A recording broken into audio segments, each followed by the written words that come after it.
Awakku mulur ya. Kok nganggo gelang barang iki? Truk. Belah iki merke. Wah, keprok watu ndasmu. Sik. Sinuwun Mandura to. Sinuwun Mandura mbok didelokke omongane. Wis kok. Iki kowe apa piye? Aku ya ora paham. Ora paham piye? Aku iki men ndonga ta, Tru? Sambat karo bapak. Heeh. Aku ngerti-ngerti kaya bumi iki kaya gempae terus awakku mblesek terus metu ngono ngene. Aku dadi apa ya? Dadi Prabu Baladewa. Wije ora. Jagat Dewa Bathara. Ya jagat Pramudita. Petro. Ayo Tantro. Ya. Wonten dawuh sinuwun. Iya. Petro aku golekno obat kuat. Lho.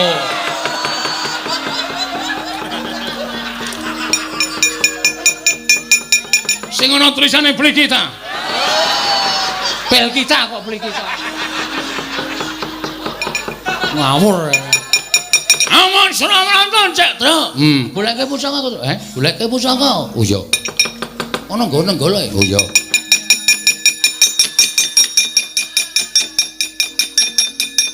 Nggo ngopo? Nggo nandingi nenggala. Iya. Yo. Pusaka kok apem.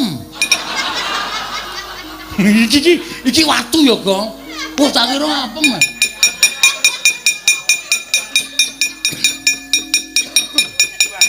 Ya.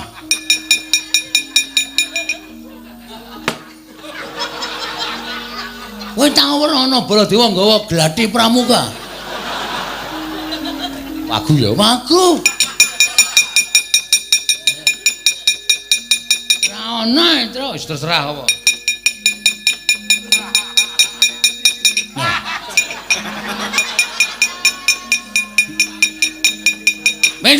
Petro kandhang mala wonten dawuh sinuwun. Tak goleke ramban wedhuse disiapke.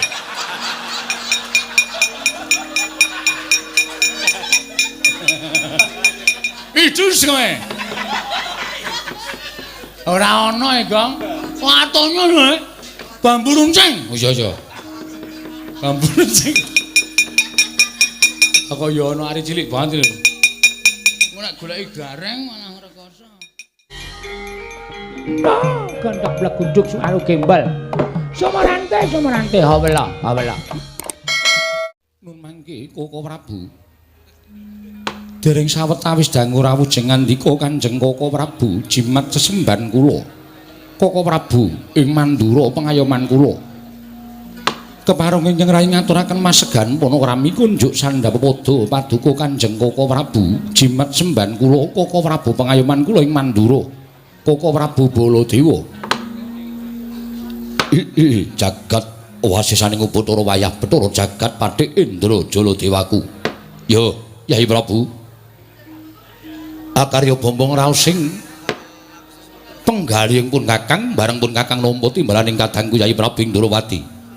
Asung paseganing Yai Prabu wis tak tampa. Akarya suka marwata suta penggalihing pun Kakang ora liwat budyastawaning pun Kakang Tampanana Yai Prabu Kresna. Kula pun dinggo jimat paribih ndayana ing kasantosan mugi amawakana kabagyaning gesang kula Koko Prabu mboten langkung kasekecakno anggen jengan dika lenggah Koko Prabu Baladewa Yai Prabu Kresna. Kaya wis ora kurang prayoga praptaning pun Kakang ning Projing Ndrawati dina samengko iki Yai Prabu Indrawaka. Nun amit pasang Kalimantapit Koko Prabu. Ingkang rayi garbarujipun Setyaki kula ngaturaken sembah pangabekti kula kunjuk kadangipun Kakang Dimas Haryo Setyaki ndak tampa sira ngabekti karo pun Kakang ora liwat pangestunipun Kakang Tampanana Setyaki kula pun dinggo jimat paribih dayana ing kasantosan mugi mboten langkung kasekecakno anggen jengan dika lenggah Dimas Haryo Setyaki wis ora kurang prayoga praptaning pun Kakang ana ing Datraya Projing Ndrawati dina samengko iki. Nuwun sewu Diwoji. Nadyan ing abdipun Pati Udawa kula ngaturaken sembah pangabekti kula kunjuk diweji sembahan kula. Kakang Pati Udawa, nggih kasinggihan mekaten. Kakang Udawa, wonten timbalan sinuwun.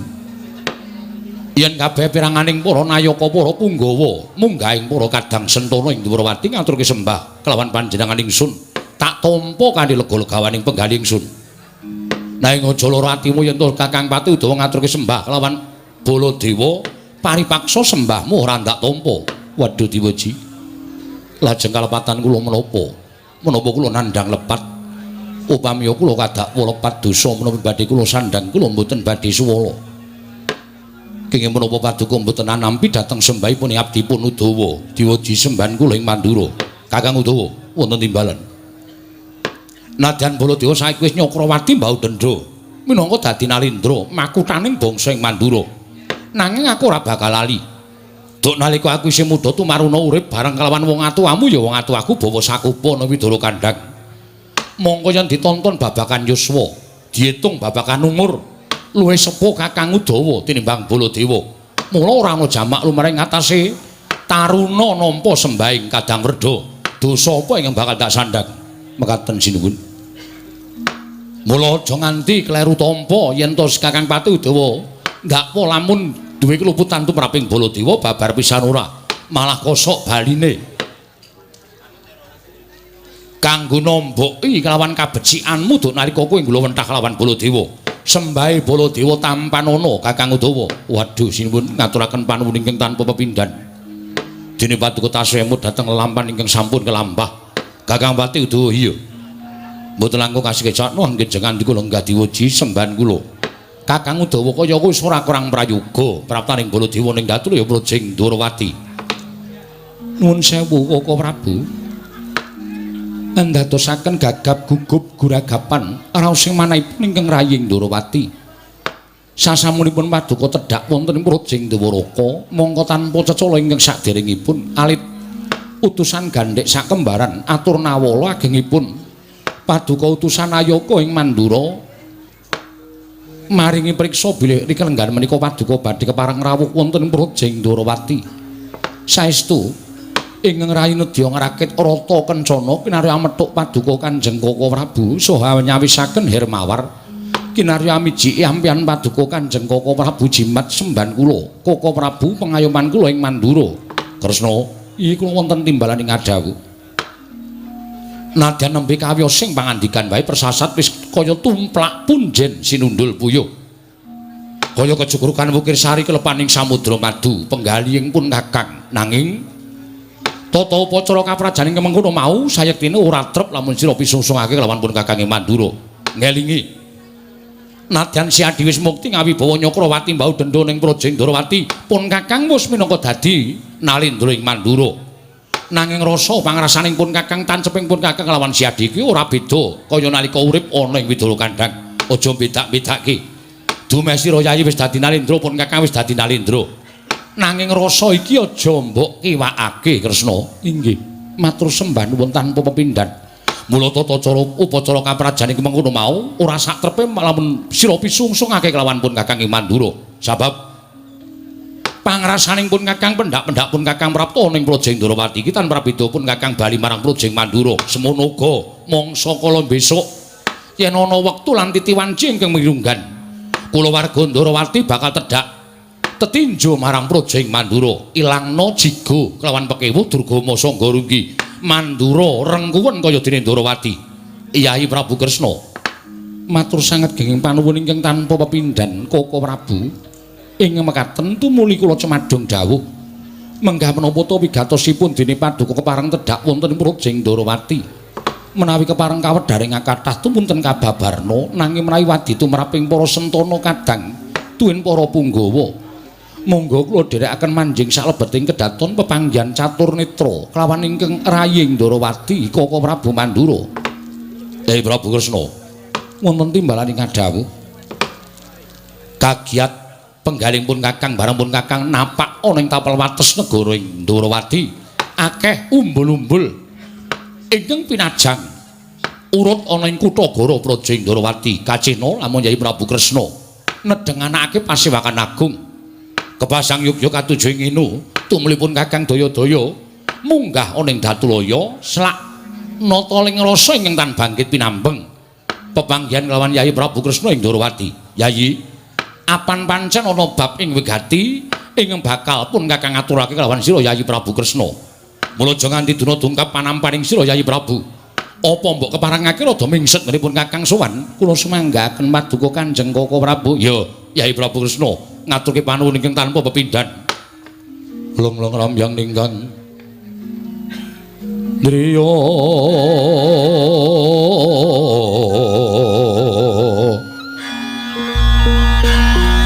Rewang Candra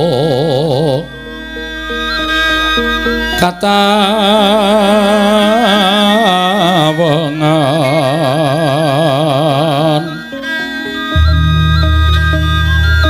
sumo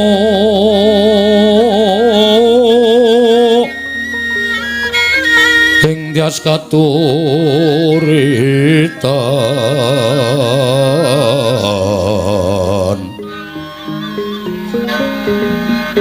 lemot kabyataning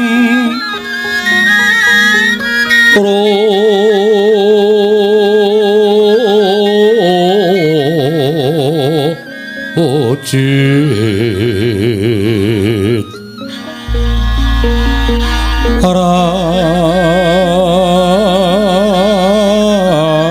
ram remendri ya ma nawung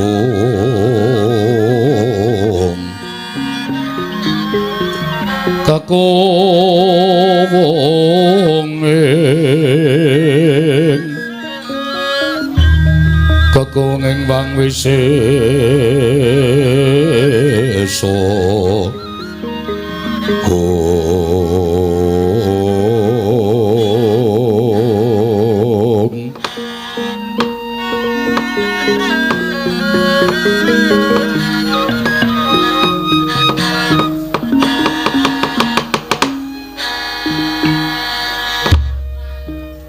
kula namung cemadhong dawuh timbalan paduka Kanjeng Koko Prabu mugi pareng ambabarana dhateng ingkang raying Ndorowati.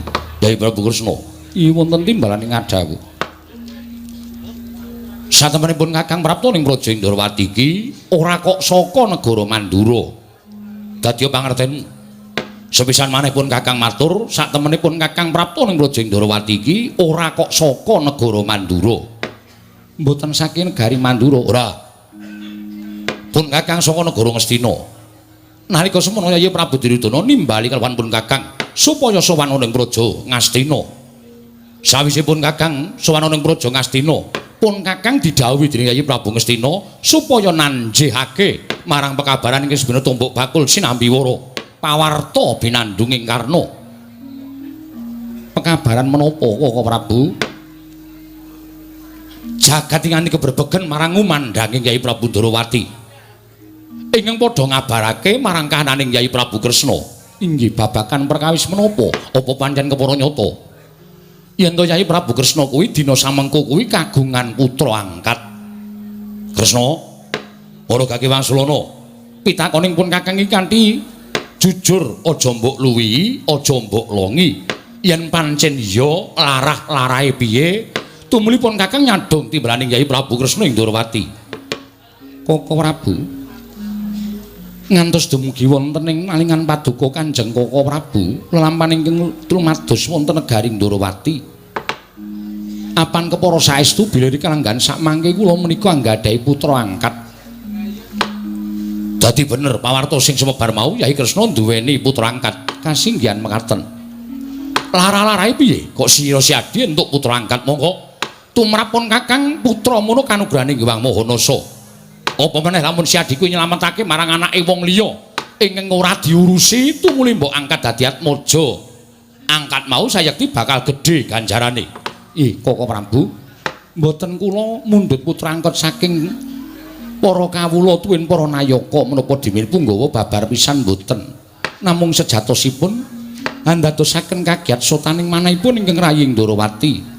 Nalika kula nejeng badhe manembah ing wanci dalu ngagengaken asmanipun Gusti manjing wonten ing sanggar pamelengan mboten kanthi kanyono-nyono wonten ing mriku sampun wonten satunggiling wanita utawi wanudya remaja ingkang mapan wonten ing sanggar pamelengan tumunten kula dangu putranipun sinten saking pundi piyambakipun ugi mboten saged matur aturipun wanita kala wau kleyang kabur kanginan mendung kebaratan ing pundi dawahipun inggih menika papan dunungipun krana raos welas raos sing manahipun ingkang Rayi Ndrawati tumunten lare menika kula angkat menika dados putra pupon inggih putra angkat kula lan sakmangke sampun mapan wonten negaring Ndrawati wis mapan ning Projeng Ndrawati kasinggihan mekaten terus mbok paringi asma sapa bocah mau kondang kawenang wonten pundi kemawon Nalindra Ndrawati sakmangke kagungan putra angkat ingkang namipun Endang Loro Temon Koko Prabu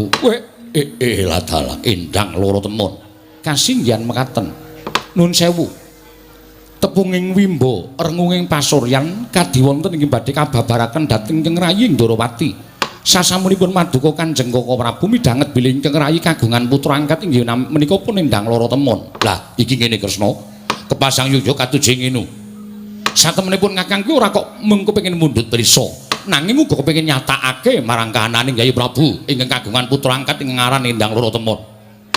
Wuruhanira Yayi. Nalika pun Kakang prapta ing negara Ngastina, pun Kakang tinangisan lan atma jendra ing Ngastina, ya kuwi Lesmana Mandra Kumara. Ing nalika semana tak dangu gandrung-gandrung kelawan putri ing Ndrawati ingkang jeneng Endang Loro Temon. Mula aja nganti kleru, pun Kakang nyatakake marang sira Yayi Prabu Ndrawati jebul pintenemune Yayi Prabu kagungan putra angkat kang aran Endang Loro Temon. Kasinggihan mekaten. Lah, yen ngono babar pisan pun Kakang bakal matur. Sowaning pun Kakang minangka dadi wakil Yayi Prabu Duryudana ingkang wigati nedhi ngebune-bune sokan jejawah sore. Tegese aku bakal nglamar marang atmajamu mau. Ingkang wigatine putramu ingkang aran Endang Loro Temon putra angkat mau bakal tak boyong marang negara Ngastina. Tak dhawuhake karo Lesmana Mandra Kumara. Mekaten Koko Prabu iya atmaja kula Endang Loro Temon badhe dipun dhawuhaken kanthi Lesmana Mandra Kumara pancen bener mengkono mesakno Yayi najan Lesmana kuwi anak ratu nanging kedunungan sial sebel uripe ora kedunungan bejo babar blas wis wola wali Lesmana kuwi nggayuh sawijining putri ora ngomongake putra satriya putri Brahmana putri Nalindra nanging tansah gagar wigar tenantuk karya mula wektu dina iki neng-nengono penangise anakmu Lesmana Mandra Kumara. Dina samengko pun Kakang minangka dadi wakil Yayi Prabu Duryudana bakal mboyong atmajamu Endang Loro Temon ingkang wigati bakal tak boyong marang negara ing Ngastina. Tak dhawuhake ran putra ing Ngastina ya kuwi Lesmana Mandra Kumara. Nun sewu, Koko Prabu. Menawi babakan menika kula namung jumurung ndederek, namung tumrap ingkang Rayi Ndrawati, tiyang nambut silaning akrami menika tumrap kula mboten kok tiyang sepuhipun ingkang jodhokaken dhateng lare menika. Nanging lare menika ingkang gadhahi jodho piyambak kanthi tetali raos tresna. Sabab menapa Koko Prabu? Tiyang bangun Bale Wisma, tiyang bangun bebrayan menika menawi kula nuwun sewu, mboten wonten talinipun tartamtu mangke wonten bebasan ana temanten sepasar bubar.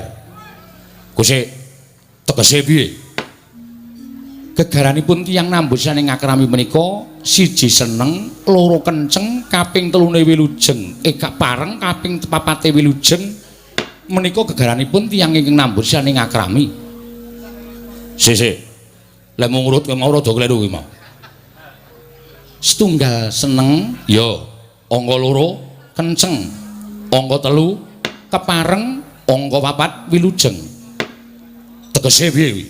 Seneng menika temanten kedah sami-sami tresnanipun sabab keplok menika mboten badhe mungel menawi namung asta setunggal.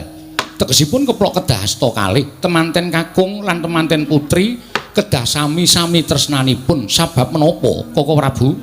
Tiyang bangun Bale Wisma menika mangke menawi sampun dipun seksekaken wonten ing ulah agama saha tata hukum ing kaprajan tumuli sinebut garwa. Garwa menika kula nuwun sewu rong pribadi ingkang wis dadi sak badan Loro-lorone duwe ancas sing urip lan gegayuhan ingkang padha. Mula yen abot padha dipikul, yen enteng padha dicangking. Menika sinebut garwa. Oh.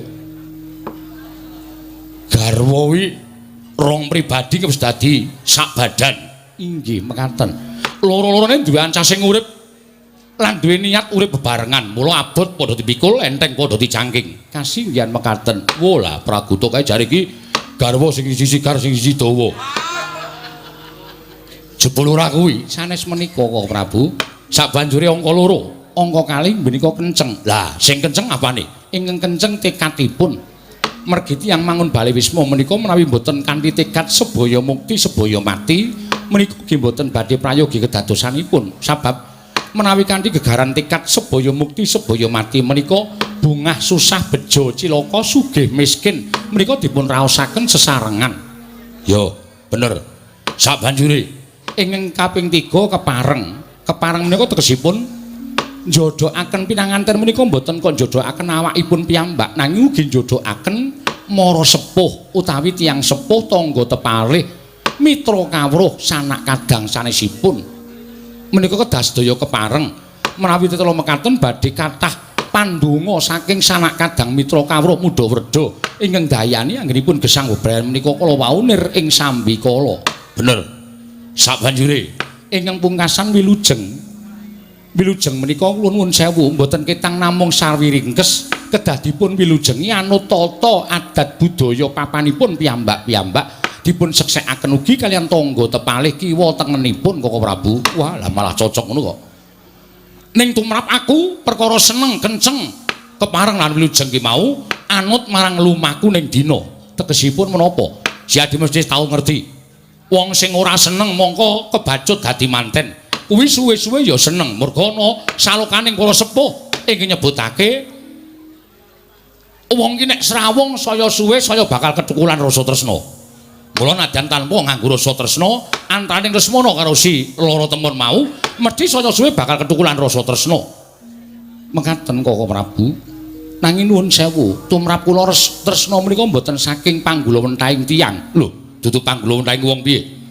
Menika sanes panggulawentahing kamanungsan. Nanging tresna menika panggulawentahing Hyang Mahanasa. Tegesipun wonten ingkang nyebataken tresna menika uruping jiwa ingkang suci. Menika mboten saged dipun suwun, menika mboten saged dipun kajengaken lan menika mboten saged dipun tolak. Menika kodratipun Hyang Mahanasa. Nadyan srawung pinten-pinten taun ugi kathah ingkang mboten ketukulan rasa tresna malah suwalikipun malah kadidene sederek tunggal Yayah Rina. Wah. Ngono ya Kresna. Inggih. Mila sakmangke menawi paduka Kanjeng Koko Prabu ngersakaken anak kula Endang Lara Temon menika badhe kaboyong wonten negaring Stina. Koko Prabu. Jagat Dewa Bathara jagat pangestungkara. Koko Prabu. Nggih. Dereng ngantos pun manggen kula nampi sabda pangandika paduka. Menika kados dene sowanipun Panakawan Petruk kaliyan Panakawan Bagong. Lho lah iya. Lah iki ning apa Petruk sore-sore sowan ana negara Indrawati iki wigatine apa Kresna? Dimbalana. Nadyan dikaya ngapa Petruk iki ya abdi Indrawati ya abdi Ngamarta. Kasinggihan mekaten. Dimbalana apa wigatine? Mbok menawa perlu ing bakal diaturake marang sira Yai Prabu Kresna. Koko Prabu lenggah prayogi. Ya. Petruk padha kanthi harja sak praptamu ning negara Indrawati Panakawan. Nunamit pasang Kalimantabe tinebene ing ladone dumawahing tawang tuwang sinuwun linepatna ing tulak manu. Menawi wonten lepatak ingkang ngabdianipun sowan ngabiyantara kiranging tata krami kiranging unggah-ungguh kula nyuwun pangapunten jernyatanipun kula menika namung batur. Iya Petruk ora dadi ngopo. Wilujeng sowan kula niring sambikala kepareng kula ngaturaken sembah sumung keping pangabekti kula kunjuk sinuwun. Petruk ndak tampa pangestuku tampanana kula pundi nggo jimat dayanana ing kasantosan.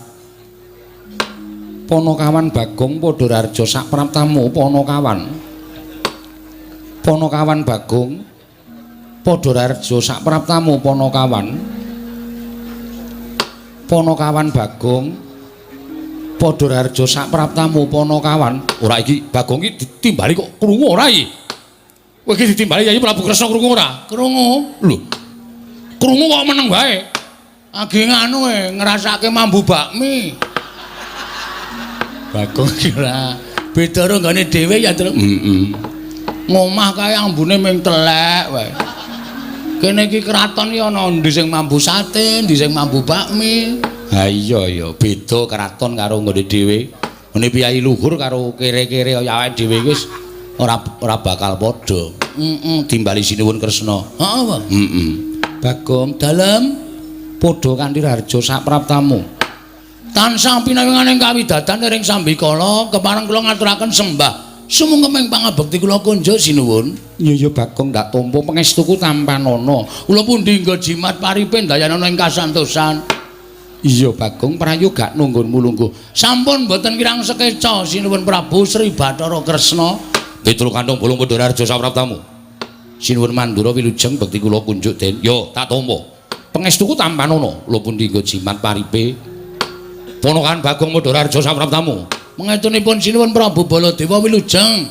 Bekti kula konja nggih pun. Yo, tak tampa pangestuku tampanana. Nun inggih sanget anggen kawula ndadosaken jimat paripe. Wah, kowe kemos kami sosolan lambene ra. Petro kantong bolong Madhararja sapraptamu. Pangestunipun Ndara Sencaki wilujeng bekti kula nggih Den. Yo Petro tak tampa prayogakna. Nun inggih Bagong. Nun Padha kanthi Rarja sapraptamu. pinawinganing kawidadan ring Sambikala Ndara Setyaki. Bekti kula kunjuk Ndara Setyaki. Muni Setyaki kok dadak dilek suarane ora. Iya Bagong tak tampa pangestuku tampanana. Kula pundi nggo jimat paripe dayaning pasantosan. Petro ora harja Petro. Ndarawati Udawa. Iya. Wilujeng Den bekti kula kunjung Ndara. Iya, tak tampa pangestuku tampanana. Nun inggih Bagong Padhararja Bagong. Ndara Udawa. Iya. Wilujeng Den. Iya Bagong suwe ra ning nggonku kowe. Nggih, sibuk.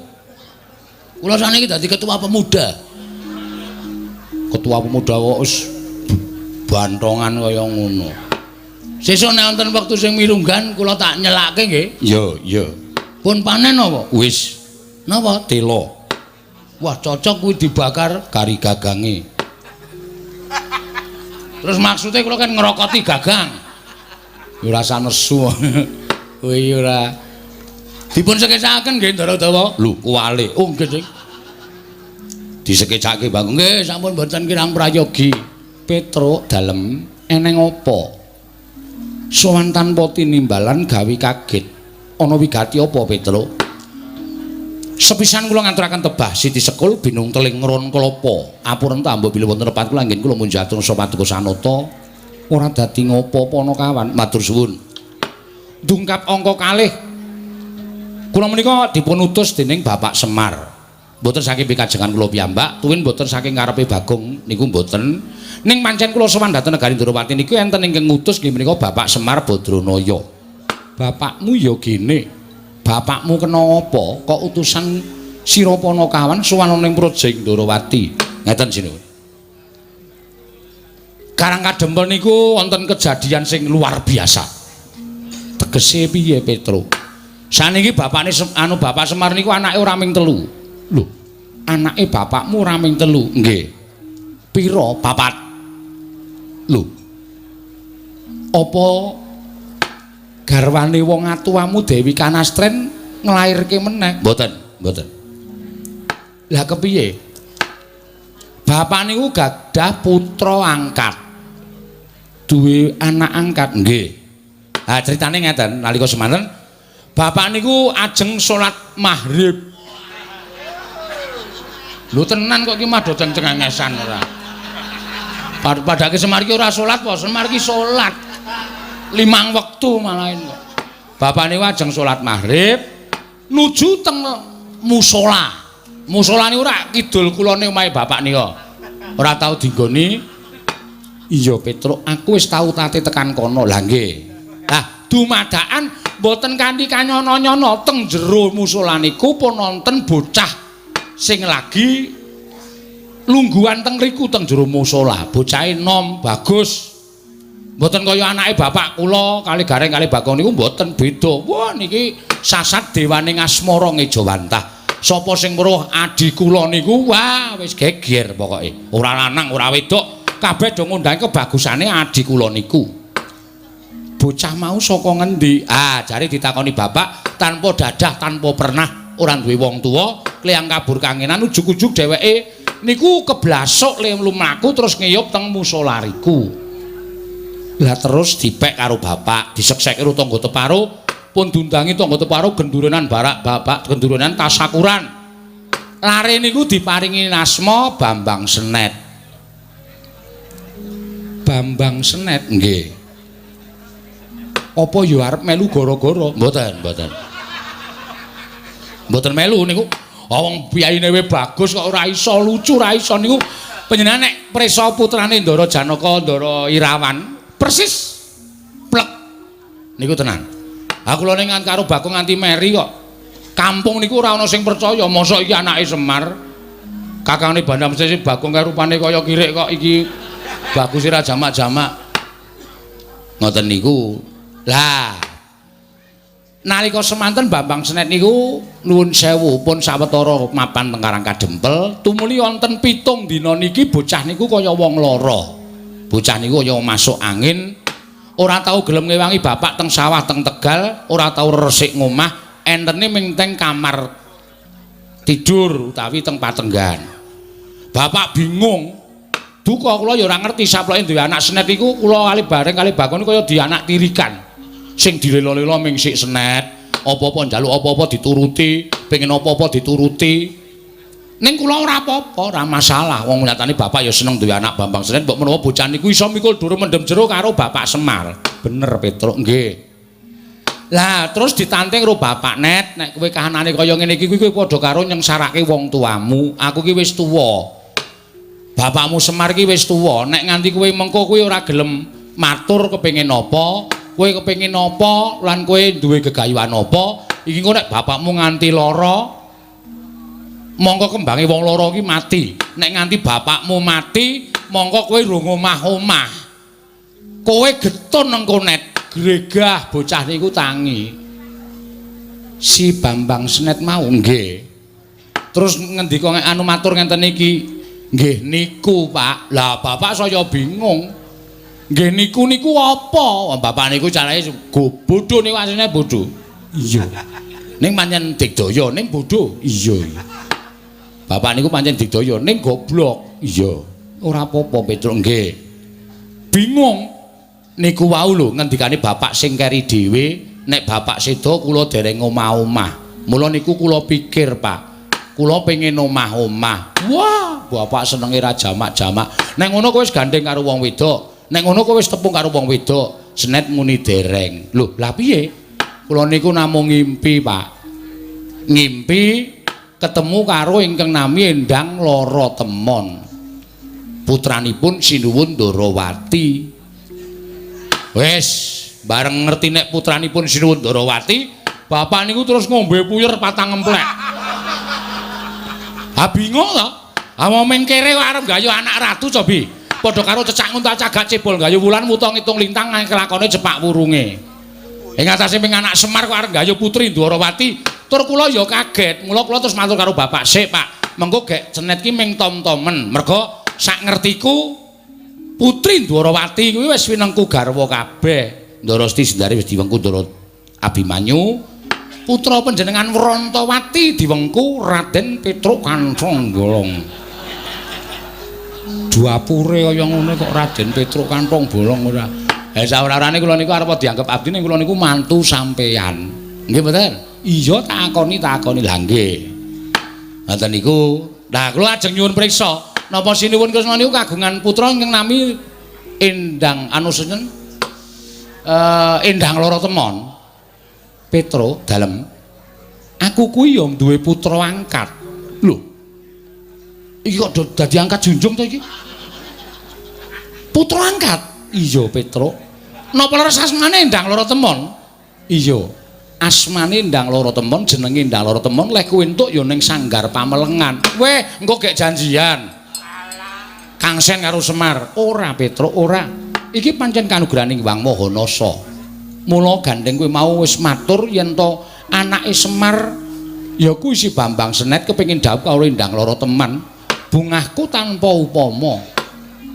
Mila saking menika bloko suta kemawon, boten sah ditutup-tutupi niki cekak gampange Kula sowan wonten ing negari Ndarawati menika gandeng sampun cetha sinuwun Kresna menika kagungan putra ingkang nami Endang Loro Temon. Mila kula angebon-bon enjangan jejawasonten.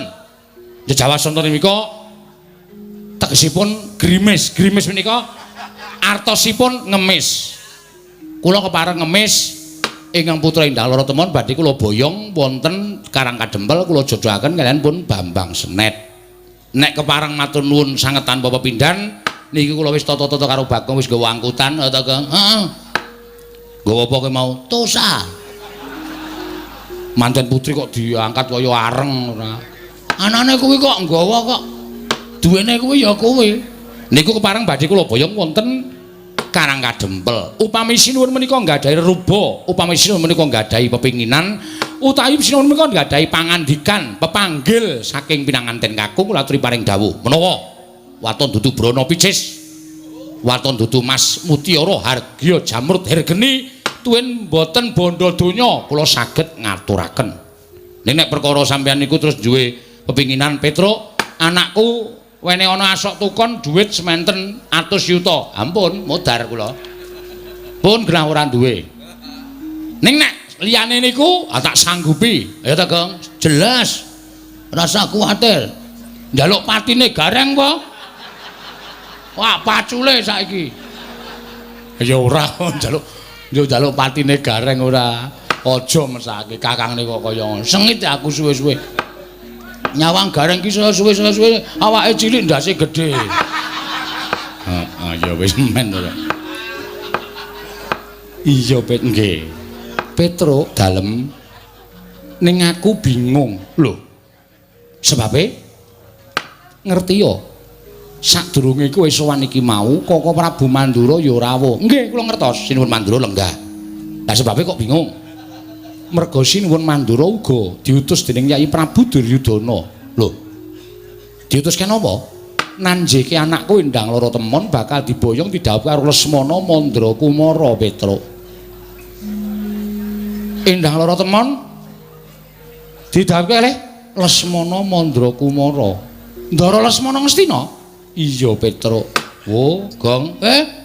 Kukut le. Kukut piye? Kalah dhisik karo sinuwun Mandura. Terus kono arep ngapa ta? Boyong Endang Loro Temon didhawuhi karo Lesmana Mandra Kumara. Sapa? Endang Loro Temon. Didhawuhi karo Lesmana Mandra Kumara. Sing dikongkon Prabu Baladewa. Prabu Baladewa ngapa rene? Didhawuhi nganu diutus sinuwun Prabu Duryudana kon boyong Endang Loro Temon. Heeh, wigatine dawuhi karo Ndara Lesmana. Ning Ngastina? Heeh. Kapan kuwi? Gong, awak dhewe iki ora sida mboyong Endang Loro Temon.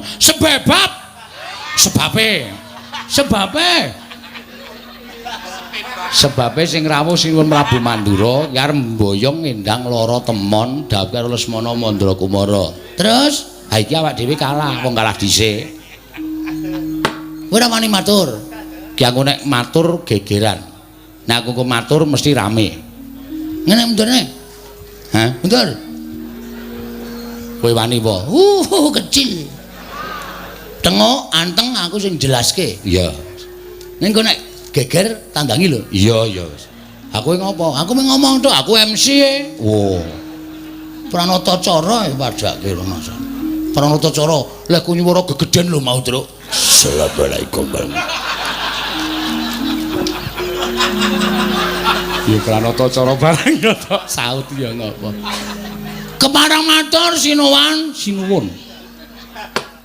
Nuwun sewu kula nglajengaken rembakipun Petruk. Iya. Sampeyan mau ngendikan apa?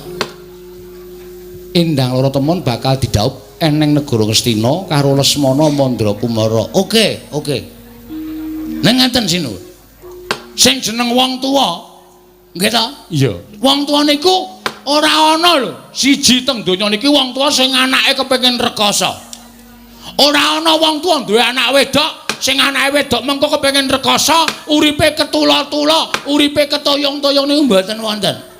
Sing digadhang wong tuwa sak donya niki arep ndek anak lanang utawa wedok, anake esuk iso gawe marem wong tuwa. Merga tentrem lan kabagyane anak niku dadi swarganing wong tuwa. Iya Bagong. Nggih, arep niku anak sampean angkat. Ning nun nek uripe kepenak, uripe kebak kabagyan wong tuwa nyawang ki arep wong tuwa ki isih umure isih dawa ning kaya wis anguk-anguk swarga. Iya Bagong. Nggih, terus saniki kula tak takon. Kowe arep takon apa? Nek putra panjenengan ndang lara temen niku dipek Lesmana niku nuwun sewu, apa bahagia? Apa bahagia? Lho, mestine ya seneng. Wong Lesmana kuwi calon gumanti keprabon negara Ngastina. Ah, pikirane do cecek kok. Nuwun sewu, berpikir yang panjang. Jangan hanya jangka pendek tapi jangka panjang. Sing kandhane Lesmana ajeng dadi ratu nang Ngastina niku sapa? Lho, mestine rak ngono ya sak lengsering Prabu Duryudana. Prabu Duryudana niku lengser niku sesuk katandha ana perang gedhe, perang Bratawuda Jaya Binangun. Apa, Kang? Perang Bratawuda. Bratayuda. Hah? Yuda. Yuda. Kok wuda ora? Isis. Bratayuda Jaya Binangun. Lah niku mengke sing menang Pandhawa apa Kurawa durung ana sing ngerti. Kok wis dicalonke ini lho, kula tak takon. Tur Iya, piye? saniki sampean ngerti mboten? Lesmana niku anak ratu, panjenengan anak ratu. Ning Ngene iki apa? Lesmana alias kurang saon. Lho, kurang saon. Pekok kencir. Saman tahu bro, anak ratu kok melu parkir teng pasar. Nek ora Lesmana ora bakal kelakon. Ha niku mergane Lesmana niku rada selip ngoten. Nek sampeyan ngrabekke putra panjenengan karo Raden Lesmana niku napa panjenengan mboten nyemplungake putra sampeyan wonten juranging kesangsaran. Ayo. Upama mangko kelakon dhaup karo Ndara Lesmana, bapakne kencir, ibune ayu, anak-anak mesti ya pecuk. Wes, sampean sinuwun Ndarawati kagungan wayah mijil kakung ning pekok. Jawi kula tak nyuwun pesa, napa mboten sampean mboten kewirangan. Ngoten niku lho sinuwun. Mboten kok kula wajeng pripun-pripun, ora kok kepiye-kepiye mboten. Ning nuwun sewu, wong ajeng rabekke anak niku dicincingi bobote mantumu dhisik. Ngoten nek cara kula. Piye le labuh tumrap masyarakat, labuh tumrap kulawarga, srawunge piye? Lho, nek senet niku pendak minggu ora ana kerja bakti wae ngangkati watu dhewe. Niku adi kula merga tresna karo Karang Pradesan, tresna karo desane, rumangsane nek dheke urip iki enten Karang Kadempel, arepa dudu bumi wutah getihe, ning tresna karo Karang Kadempel. Ngoten. Dadi soalé iki dodokane engko sik. Ha ngopo? Angger dak-dak kudu arep omong wae aku. Ya. Niku kula aturi menggalih ora sak penake dhewe. Ngoten. Arepa Bambang Srek niku mung anake Semar. Ning nek tresna padha tresna, keplok tangan loro. Ngoten. Niku bakale mulya uripe, merga ukuraning mulya karo ora kuwi tumrap kula wong urip ing alam padang mboten kok kegurugan brana picis duweni derajat pangkat sing dhuwur. Mboten. Niku kanikmataning lair tumrap kula. Ning kanikmataning batin niku angel digayuh. Kala mangsa loro-lorone niku marmisah. Iso nggayuh kanikmataning lair ning ora iso kedunungan kanikmataning batin. Ning semono uga iso ngrasake kanikmataning batin, kanikmataning lair mesti melu kepenak. Niku lho dipenggalih. Ya, Tru? Gong. Ana Ndara Baladewa kowe ora sadar kowe. Kowe muni ngono kuwi ana Ndara Baladewa. Kowe kok ora omong mau-mau ta, Tru? Wis kebaca ta iki. Aku iki tengok nang kene kok ora weruh ngono lho. Omonganmu kuwi marai panas wong. Ha iki sing diutus saka negara Ngastina malah Lesmana rada petuk, Lesmana rada kentir. Iki nek nganti nesu tanggung jawab. Berapa kali aku iki pergok Baladewa nyatane ora wani tenanan karo aku. Wis karemu lah ora mau. Ora usah melu-melu tanggunge, rasa cerewet kowe. Iya. Ngoten. Mang penggalih.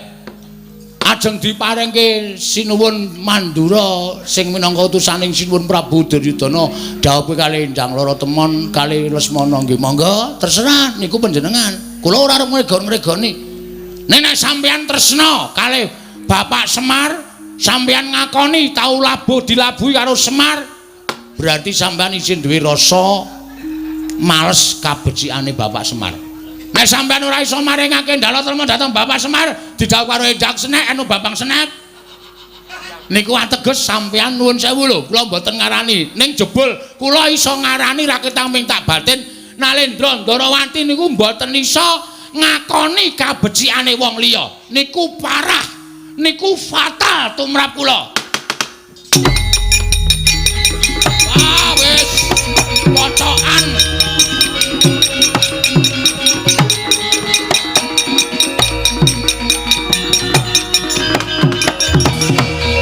Panus maning jajalan atskretaning bawana iblis lanat. Wah menungso ora tatanan. Tak empet-empet kok saya ora kuat rasaning Baladewa.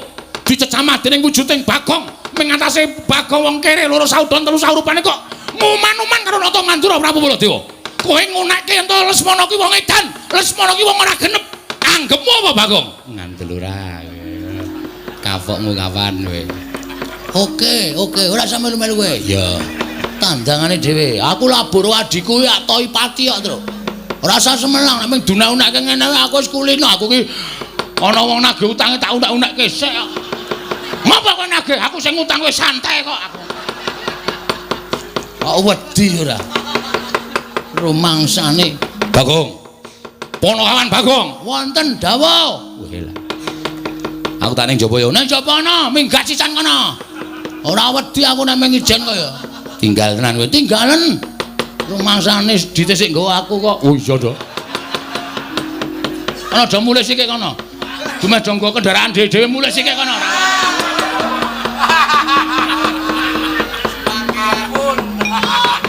Bagong. Wonten dawuh. Kowe mau ngucap piye? Kowe mau ngucap piye? Lali. Wis mau kok ora tak pikir nek mau. Kowe ngunekke Lesmana apa? Piye? Rada edan. Lesmana ki sapa? Anake Duryudana. Lho, njangkar. Ala ora ana wonge kok kowe iki ngapa ta? Nek ana piyayine ngono aku nganggo sinuan. Nek ana piyayine aku nganggo Raden. Ha wong ora ana dijangkar kok. Wong kono ya ora krasa kok geger. Kowe ngino karo putra Ngastina. Pancen kepara nyata. Gediwa Bathara. Kresnane nganti kebrebeken kae. Kowe ngino karo Nata Mandura Prabu Baladewa. Kowe ngias karo utusaning wong Ngastina. Pancen tak sengaja kowe arep ngapa? Mergo nek ora tak kaya ngeneke iki yakin Sinuwun Prabu Ndarawati mesti wedi karo Prabu Baladewa. Terus Endang Laratemon diparingi karo sampean. Niki pancen tak jarak. Niki wis dadi sistematis kula. Niki wis tak gonco-gonco saka omah. Nek kira-kira ana sing barengi rembug, wah mungsuhe Bagong. Yen ngono pancen tok jarak kowe wani karo Baladewa. Yen ngono pancen tok jarak kowe wani karo Baladewa. Nuwun sewu Mas, kula jane ora arep wani ning gandeng sampean nantang kula. Kula niku wong sing ora tau mambu penantang lho, Mas.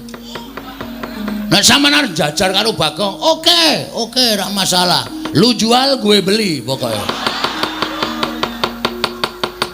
Tur kula tak takon karo sampean, saniki tak takon. Kula sing ngomong niku nyata apa ora? Bab apa? Lho Lesmana. Kendir ora? Lho arep kendir kene iki anak ratu. Alah, ora dadamu ni anak ratu anak omah anggere kendir ya kendir ngono beres to. Wong nyatane ya kendir kok sampean geger. Tur sampean niku mbok kudune metong diutus karo Prabu Duryudana kon nglamarke Lesmana. Lesmana niku wong sebel sial, ora tau entuk kanugrahan, ora entuk kamulyan. Nglamar sapa-sapa gagal. Nglamar Ndara Pergiwati, Pergiwa gagal. Nglamar Ndara Wrantawati, nglamar Ndara Siti Sendari gagal. Lesmana niku nyenengi bakul mie ayam ora sida. Terus kebaca dijiwiti bokonge barang. Cetot. Mulane kok esuk tuku mie ayam, awan tuku mie ayam, bengung sore tuku mie ayam, wah seneng karo bakule. Bareng ngono terus emoh bakule terus jingkat-jingkat. Nika anak ratu sing ora tau entuk kanugrahan kok. Dadak sampean kok dadak gelem kok nglamarke. Ayo kewirangan. Jelas kewirangan sampean. Nadan aku kewirangan nang aku duwe kewajiban kudu sambaya ngendang loro temon. Mula sampe dadi pepalanging Baladewa. Rawe-rawe rantas malang-malang bakal tak putung. Oke. Monggo dadi pepalangku kowe. Wis saiki bali yo. Bali yo. Terus omong karo bapakmu Semar. Bambang Sret kon ngrabekke wong Karang Pradesan. Bambang Sret ki wong desa. Adimu Bambang Sret anake Semarangkat kuwi wong desa. Kuwi wong kere, kuwi wong ora duwe. Kok ngangkah dadi mantu ratu iki ora melek mripate kon ngilo karo cengele bapakmu. Kowe muni piye wae? Muni pripun sampean? Bapakmu kan ngilo cengele.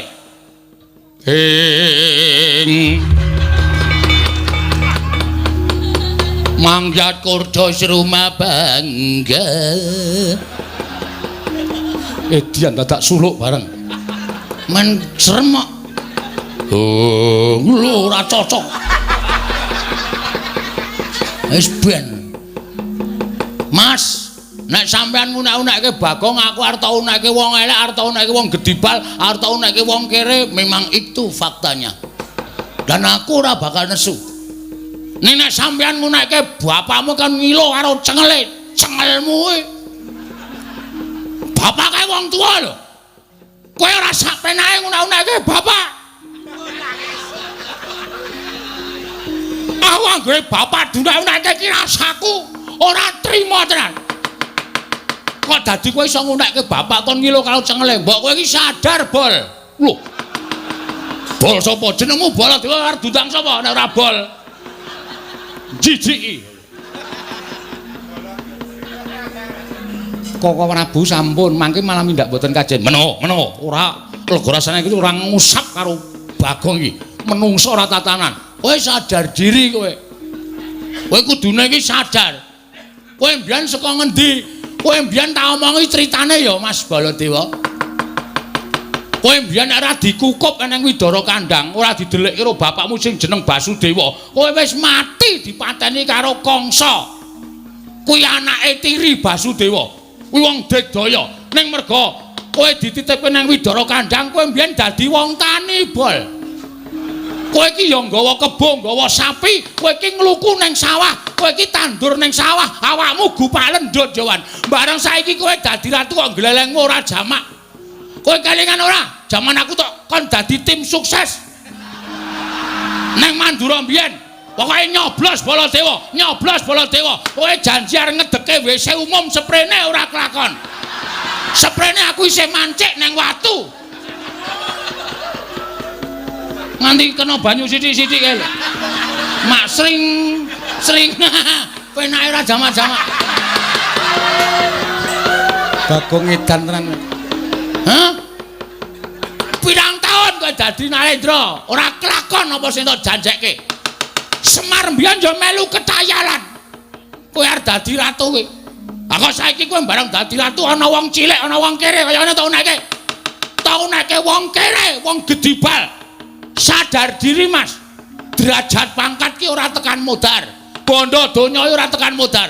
Kowe karo aku ki ning ngarepe sing ngakarya jagat ki padha derajate. Hah? Muni ae.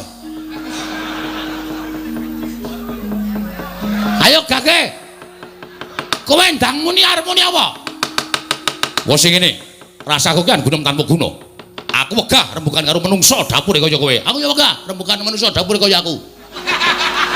Kaya kowe. Wah, iku walek ya. Tak gawe sayembara. Oke, siap. Acah kendel sepeleke. Aku ora sapa-sapa ra wedi kok. Areng apa kowe? Sapa sing cilik gedene iso kuwi kadetene Baladewa? Wenang boyo ngendang lara temon. Maksude? Sapa sing cilik gedene iso ngungkuli kadidane Baladewa, wenang boyo ngendang lara temon. Ayo, sempalan pundhaking kiwa tengen Baladewa. Asorna Baladewa yen perlu bandanen tangane, kerincungan sikile. Ayo, boyongan ngendang lara temon. Oke, metu Jawa, ora ketitawa kere perkara pati-pati.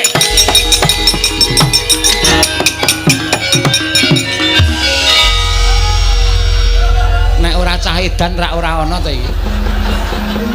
Wong tantang-tantangan bareng le mlayu metu kok iki mbelok meneh. Aku men gondelan cagake. Ngene iki kae lho. Tanganku nganu ngrangkul cagak tek siut langsung balik rene. Lho lah ngopo kok balik meneh? Weh, sampean mengke nek kula wis metu, nek terus ngrasani, lho ora seneng ya dirasani. Lho, aku ngrasani apa? Ah, kaya ora ngerti pambeganing Ratu Ndarawati, Ratu Berbudi Bawa Leksana, Liloing Brana, ikhlas sing picis. Tegese piye? Alah, mbok ora sano. Ngene lho semelangku ki. Engko nek aku wis metu njaba. Terus sampean ngrasani aku ora seneng aku nek dirasani. Lho, lek ngrasani piye? Aduh, Bagong kae urung tak sangoni ngono. Ayo, ada. Alah, ayo. Ora. Kok karo guyu? Moh aku. Nek sangone nek. Lho. Kuwi jenenge njaluk. Oh, ya dikalang-kalang ora ngekeki. Nyonya. Ada ngono, mengke perang niku ngelak. Iya. Ada ora ana sing nggo tuku apa ta apa? Wah, makasih. Makasih. Iya. Asa omong Petro lho, ora. Engko ndak njaluk. Ya wong dienggo wong loro rak ya cukup. Ora iso. Ben Petro mudar mbok men. Petro perang anti megap-megap ora tak goleke wedang kok. Ben ora tak tukoke. Kangger wong banyu putih, Gong, banyu putih. Uyuh wae. Kowe karo dulure kok kaya ngono to, men. Nika sapa nika kok limbuk kok matane abinge ora jaman-jaman. Beleken opo pripun? Abdi Ndarawati. Wah, cocok kae jan. Edan. Wah. Matuk aku. Matuk wong edan metu njaba Bagong. Nun niki ngeslah. Nun metu njaba. Ampun ngendika kaya ngoten. Niki niku nggen manten. Manten niku aja sok diperintahke kon metu njaba. Ampun. Ben gek kagungan putra ya nentokke jero. Ngawur kowe. Nyun pamit sinuwun sing ati-ati aja kaya bocah iki.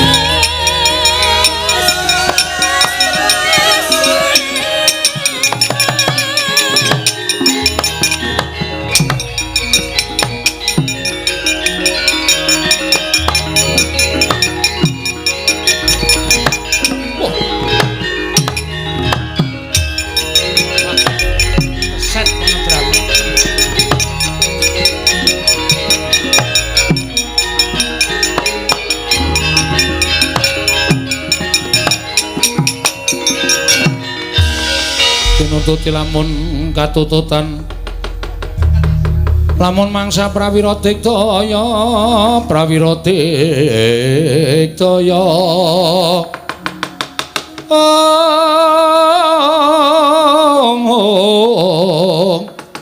runanggana magawiya gelarira wang-wang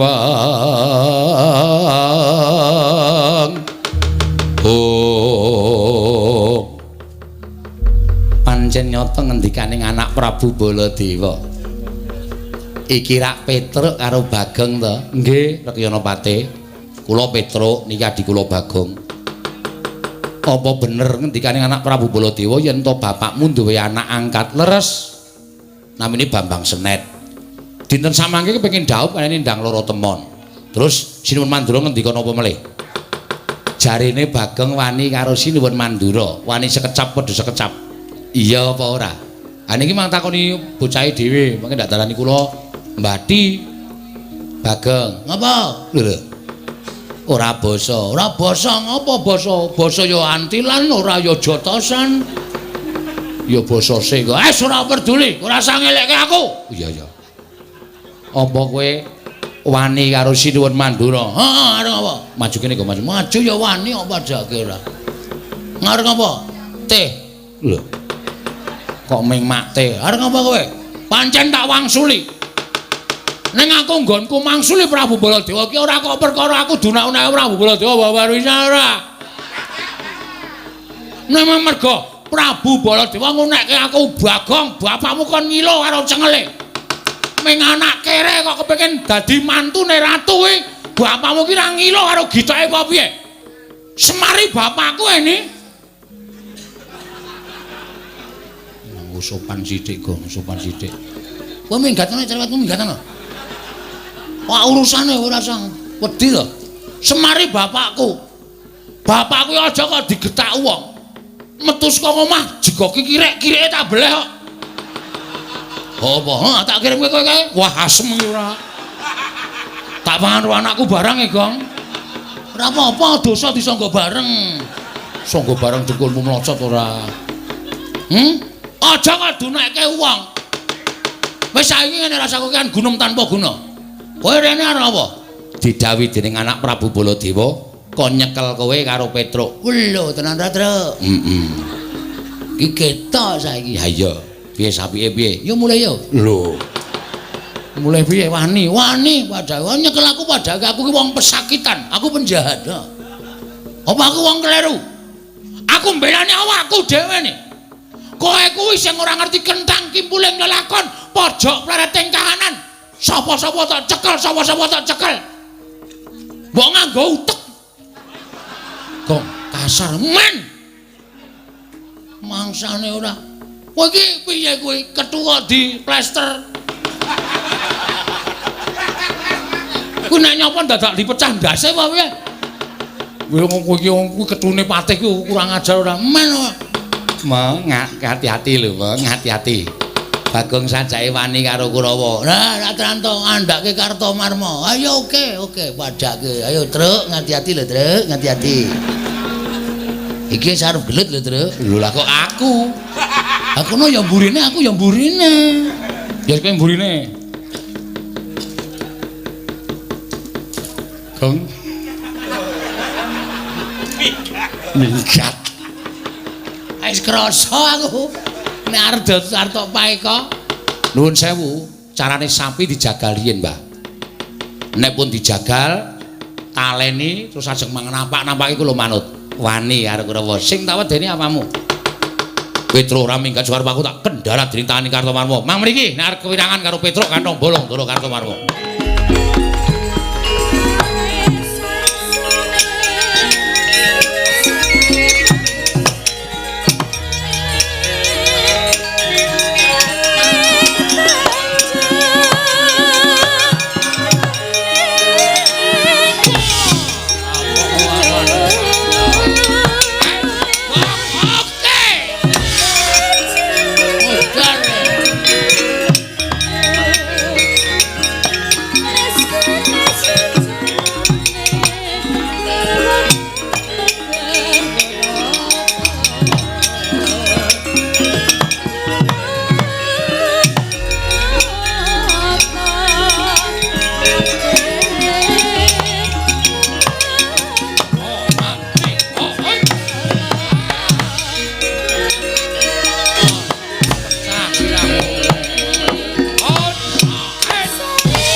Boro Tirtanata rasa kokian gunem tapo boro.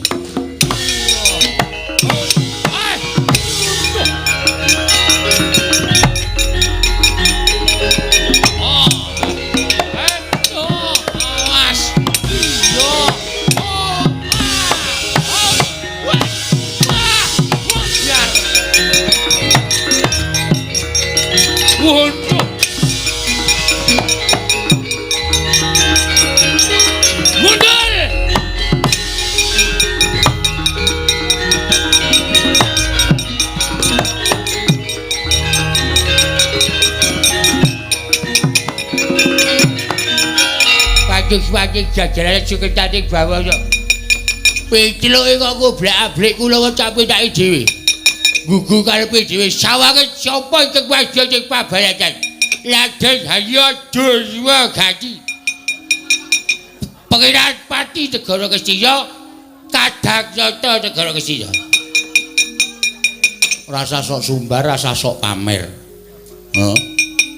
Tiwas sampean bengok-bengok Pengiran Pati Ngastina. Tak antil pisan mudar sampean kewirangan. Jajal po? Jajal po? Jajal ra apa-apa ning dituku. Jajal ming netek tok.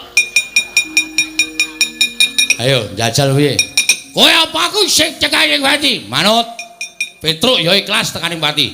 Sampeyan ya kudu ikhlas tekaning Pati. Jublok jajamu baraka. Aduh. Ejian.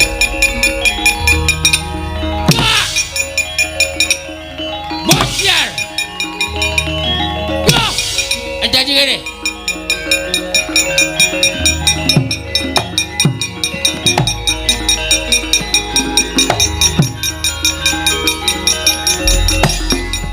Tiba-tibaku bocrot bocah kowe. Tibano.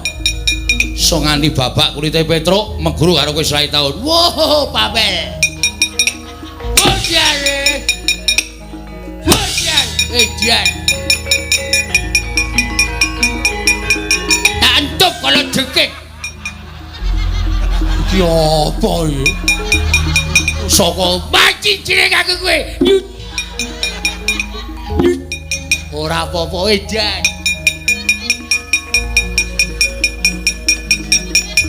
cokotke tikus wirok ora wedi ayo cokot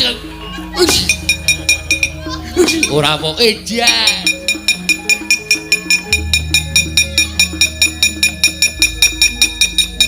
cokotke kodhok. Kodhok kerok ngene nek didemek marai racun. Ora peduli kowe keracunan kowe. Hus kowe ora wedi. Lho kodhokku. Wis dian. Wis entek. Usahane sih ora. Wis entek.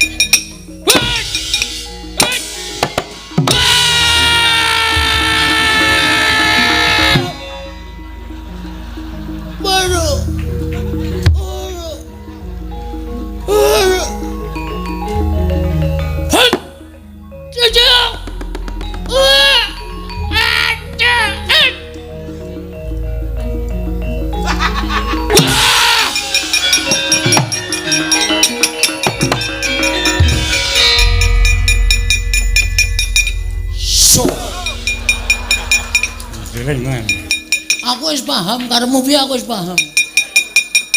Durung gati kok picing kok bleseke nang lemah menak wit kambil dhuwur banget. Sing tak inceng jane cengelmu. Lho. Ning kena durung gati ya kuwi bae bolak-balik ing jaman ageng sing maha kuwasa.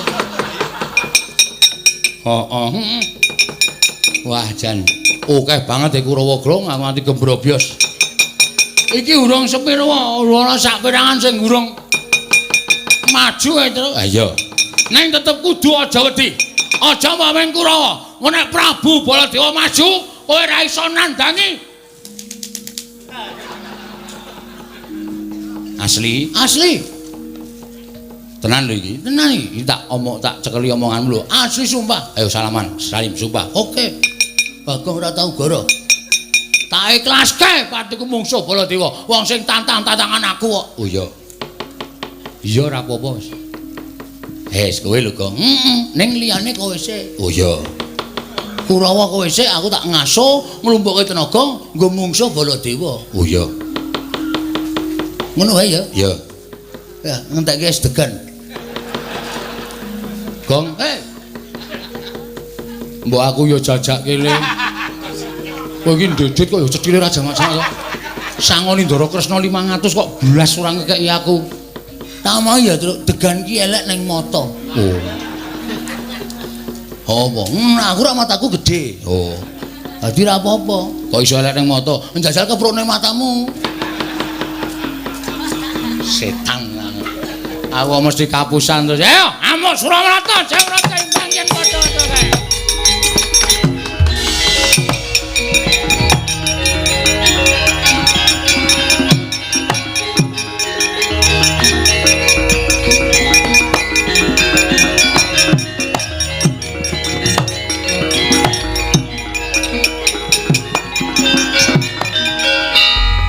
Jah kula man.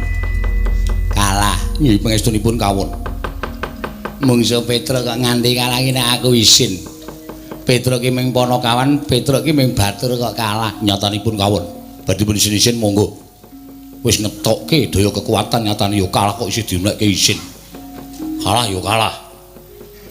Mundur penak. Kono ming karyakon. Aduh mati aku. Lha Tirtanata inggih paman. Kowe iki neng Ngastina dadi Kurawa, ning nek ning negaramu kowe iki ratu. Nalindra tlatah Sindhu iki Jayadrata ya Tirtanata. Ratu kok kalah karo Batur nek aku isin. Kajenge. Mbok ben. Nyatane ya kalah kok dadak dunekke werna-werna. Kalah ya kalah. Gajigul. Piye, Dur? Lemuk. Kula maju semangat luar biasa, Man. Kula ngerti nek mungsuhe Petruk karo Bagong, mulane kula maju tenanan. Merga kula bengi niki ajeng menang kali Petruk karo Bagong. Bol meleset. Oh. Petruk niku tak kula getak gak mundur babar blas. Petruk mati dening aku, niku kedhepe ora. Kula tonyo dadane diek ngoten pamlih kula supaya sesek dadane terus teng ICU terus modal. Ning mboten. Sesek wae ora. Ha terus kula gawake aji-aji utawa pusaka kula, Man. Woi, pusakamu apa aku urung tau weruh. Pertama tombak. Kedua kala jengking. Kala jengking ki arep ngopo? Kala jengking nek gelem ngentup. Wah. Lalane gak umum. Nah niku. Kula entup kala jengking gak apa-apa. Petruk mbel pudel lho monggo, Man. Ha iya. Pudel kula entup kodhok kelok. Kula betok kula templeke kulite Petruk gak mlonyo babar blas. Tikus wilok. Lupane persis sampeyan, Man. Kula ke nyokot Petruk gak apa-apa. Terus kalah. Petruk ngantem kula jeblet. Kula jajasila kula dibleseke tek lepah niku kula banter ora kapake iki. Wis pasrah mawon Bagong. Bedek uwe dhuwur banget kejeloki sirahku robres. kalah, Man. kowe iki Kadhangnata. Ngerti ra? Dulurmu sapa? Koko Prabu Duryudana. Koko Sinuwun Duryudana ki ratu ngendi? Ngastina. Lah kowe iki padha karo Kadang Ratu Ngastina kok kalah Rupanakawan nek cara aku isin. Nek jala kula biasa. Ora isin. Lah. Isin go melem ilang. Lha niku nek isin mesti melem kok. Panjen kandan-kandanane nyaya tenan. Kurawa sapa sing gurung maju? Watak. Watu titikan. Citraksi Keman. maju po. Mungsuhe apa, Man? Mungsuhe Petruk karo Bagong. Wah, kere. Heeh. Pun sela. Wis. Kula sing ajeng maju methoke Petruk. Rene to, omongan kok ning jero kotak rene.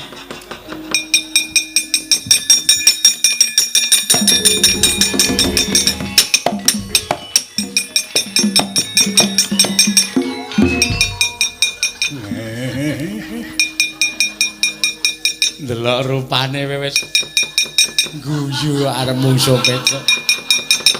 Petro ki wong loro saudon telu saurupan. Niku wong ra duwe niku mung wong kere. Heeh. Lah. Lah kok wani karo Kurawa niku wis jejelen nyawuk anu nyawang gegelaring jagat seming rembulan. Heeh. Padha karo niku kepengin angok-angok sapiteng neraka jahanam. Mangkat aja kowe ngomong ndak aku melu asma. Aku ngomongke kowe omong ki melu seseke. Kulo aturi suminggawan. Petro. Edan kowe. Wani karo Sesata Kurawa iki Raden Asu anu Harya Citraksi. Tinjau akhirat nyawamu barat.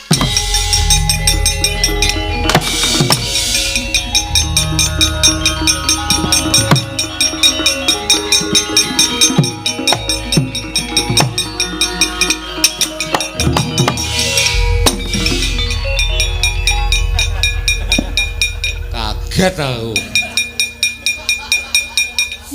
Menungso kaya kowe.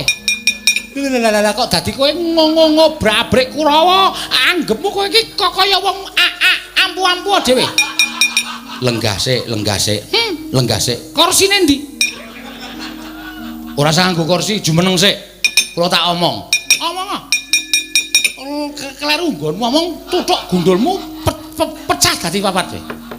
Sampeyan mriki ajeng napa? Lho, nglabrak dapurmu. Nglabrak kula. Heeh. Sampeyan sih seneng wayangan mboten? Isih. Nek isih seneng wayangan bali. Lho, sebabe niki nek nganti piyai sing nonton isih akeh. Isih akeh pancen. Niki nek kowe nglabrak kula, niku wong nonton kabeh do surak kabeh. Jualange petuk. Jualange goblok. Petruk kalah karo Citraksi, niki bubar kabeh, sepi. Terus ora ana wong delok. Luwe-luwe sing di omah kagol ora diundang wayangan meneh. Sampeyan ning kotak nganti bosok. Niku nek menang sampeyan, nek menang kula jelas niku do surak-surak do keplok-keplok sampeyan diajar kok. Sesuk diundang meneh mergo gayeng. Wo. Ngono ya? Heeh. Dadi nenek aku ngajar kowe piyai semene iki mesti do gelo kabeh, do bali kabeh. Ingone ra ana sing mangan. Sing di omah tuna, ya. Turah akeh ora ana sing mangan, ming bosok. Mergo Citraksi menang. Nek Citraksi kalah, piyai semene iki do seneng. Jualange dialem-alem sing di omah ya puas. Sesuk taun ngarep nek ewuh nanggap meneh. Betul. Nenek ngono aku cocok karo kowe. Ha. Mula Petro wis penake ning ngono ya nek perlu senguri tuthuki ndase. Ya. Ben sesuk wayangan meneh. Ha. Aku njaluk pamit. Sing ati-ati.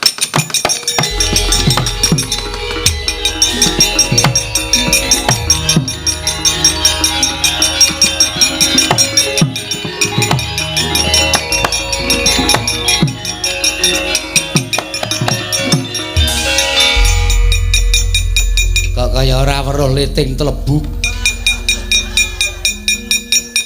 Kaya ora weruh le gelut kok wis mulih. Pun kok mulih? Pelajarane wis rampung. Jane piye jane? Man. Kula kandhani nggih, Man. Heeh. Niki kula wis ketemu karo si sapa? Petro. Pak Petro kula tantang. Heeh. Truk. Kok kowe apa aku sing mati? Nek aku sing mati aku tulung dicopke ben urip meneh. Ora usah ngono to. Sing serius to. Petro kula tantang wonten niku ciput. Apa? Raine putih. Pucet. Terus Petro omong kali kula. Ndara Citraksi, sampean seneng wayangan mboten? Kaget aku. Kula kaget, Man. Lho kok ngono kata-katane Petruk. Aku isih seneng wayangan. Lah, nek isih seneng wayangan sampean sakniki bali. Lho kok ngono Petruk? Lho lah iya, mergo nek sampean menang kalih Petruk niku penonton semanten iki akeh sing saka pundi-pundi papan niku bubar kabeh, mulih kabeh. Karo do bengok dalange Petruk. Dalange pekok. Citra kok menang karo Petruk. Terus sing di omah gelo. Pak Kuswati. Lho. Kenal. Kok kenal? Lho, kula wayange dheke. Oh.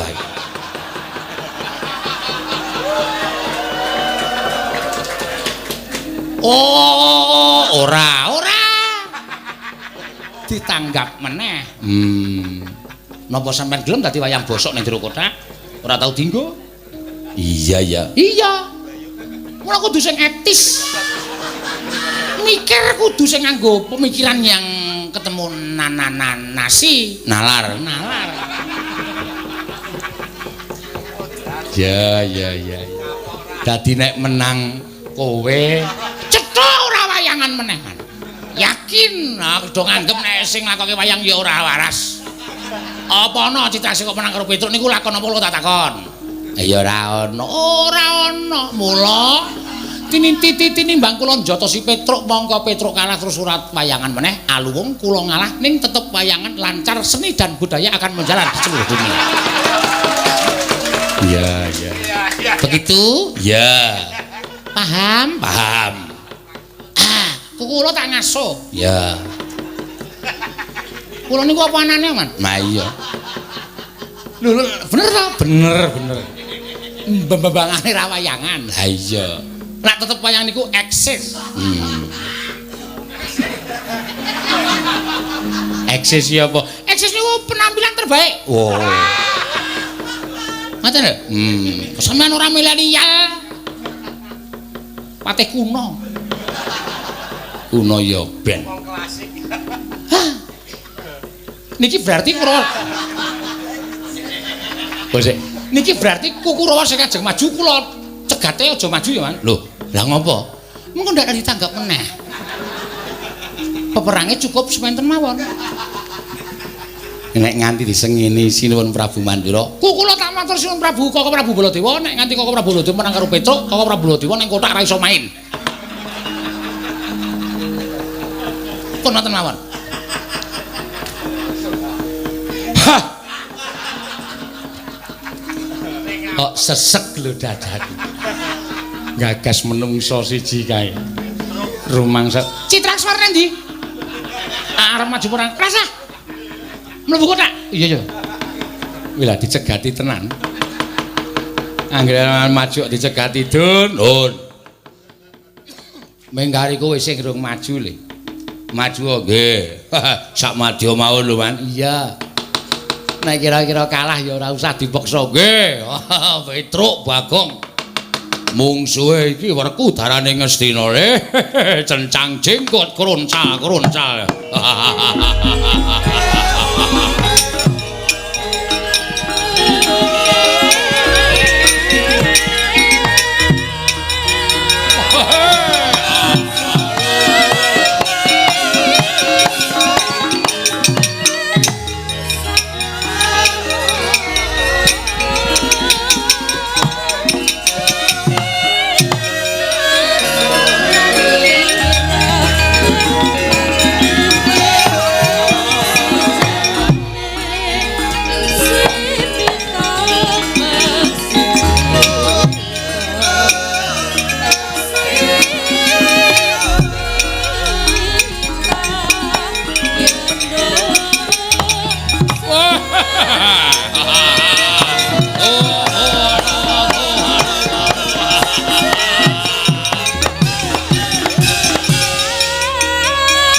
Wong edan.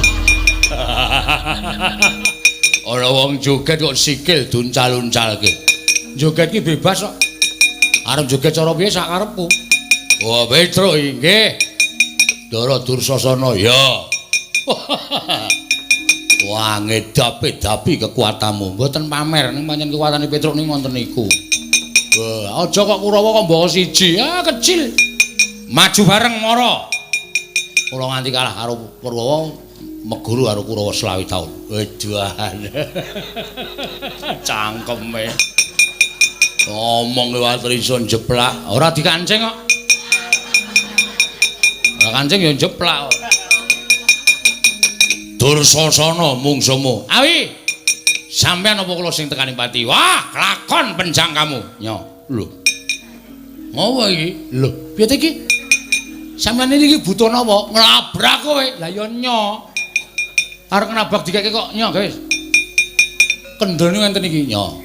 Bangane wantil pisan glecak isin. Sing dadi nyatane nyo. Lho. Nggon dodo apa nyo? Nggondas apa nyo? Mangantem. Kendel kaya kula niki ora mung lho apa. Engko ki ngomong. Nyo, njotoso. Iya, aku ya kendel nek mung kaya kowe le. Nyo ya. Oh, gondodo apa? Nyo ya. Mburi ya kena kok nyo ya. Aku jenenge ora tawa, pamer. Ngenten iki. Nyo, lho dimatke. Kaki sing rada suwe lho. Oh, ngene iki jane musuhe matke. Nyo lho. Oh iya iki ya. Ya. Mburi wae ya. Kaya kula niki nyo. Oh iya aku ya wani nyo ya. Oh, isih ayo. Areng apa ayo? Mburi apa piye nyo? Mburi ya mburi. Nyo. Ah kendel e padake. Anggere. Ayo. Terus ya modar tenan.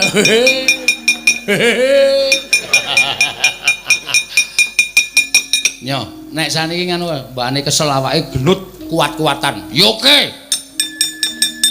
Mano tau? Sampeyan ngantem ping pira? Kula tak ngantem ping pira? Pisan-pisan wae. Ya oke. Nyo, kula punjung. Sampeyan bendoro pecah sirahmu. Mongmu sak banter-bantere. Matna sastra jenderalmu ateken Adi Jaya Kawijayanmu. Ampun nganti tumpang suh. Mengke ndak sisip. Yo. Pecah sirahmu. Mang pecah nek iso. Modar kowe. Modar ora apa-apa. Wedoan. Wah, medicil mripate. Kowe iki mumet ora? Ora. Buyer ora. Pisan kas. Wedoan. Pamer tenan bocah iki. Gagar otak kowe. Men. Kono ku aku pengen rasake gagar otak kaya wong pekok niku rasane pripun. Modar. Rapopo. Wedan gentenan. Waduh. Mau janjine gentenan kok. Wah, modar tenan iki. Ayo kudu nepati janji, satria ora nepati janji ora ya. Ngati-ati. Oh iya. Wingi bar tak nggo ngantem dasape iso pecah. Wah, cangkeme. Kuwi ngedeg-degi jenenge ngono kuwi. Aku mung cerita. Wah, ning aku wis bacot don. Wah, cilaka ya wis ora ngomong wis ya. Ora nganggo omongan lho, ora. Bismillah. Oh, kuwi ndonga barang. Wong di agama ki apa-apa ki mesti bismillah sik. Kurawa ora di agama kok ya. Oh, nyo. Ut. Ha. Halo.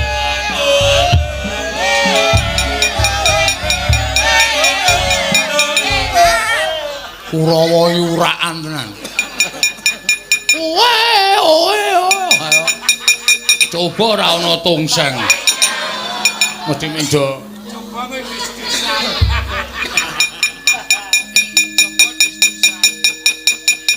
Pindho lho kula. Ya, pindho. Oke. Yo, awas.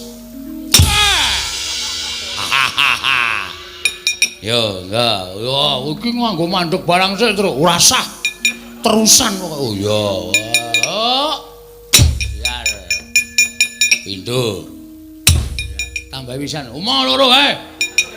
Gang nyang. Loro wae. Ya. Riki. Ora diceneng aku ki. Ya ora apa-apa kok ya. Oh. Ora apa endi mau wonge. Oh, wis buyer cah iki wis. Yo, ngati-ati siap lho.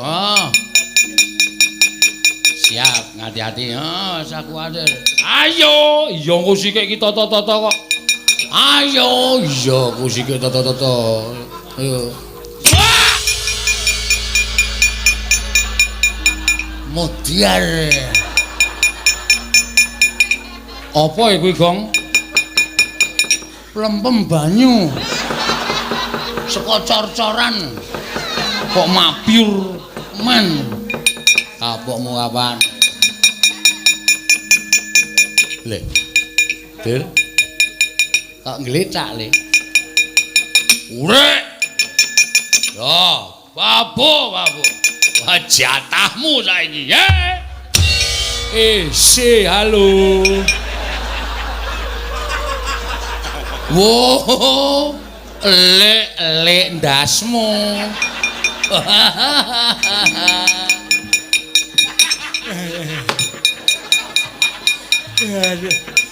Sirah diceneng kok diantil sak kae.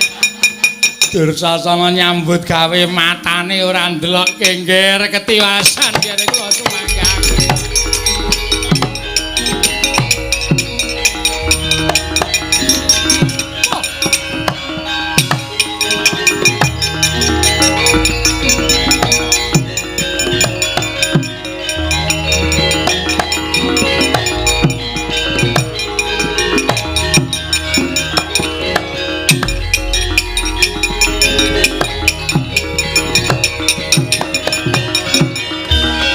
Pripun, Bapak? Ngaturaken ketiwasan, Gil. Petruk saya ngombro-mbro Kurawa bubar sar-saran numbuk bentus nggudel bingung.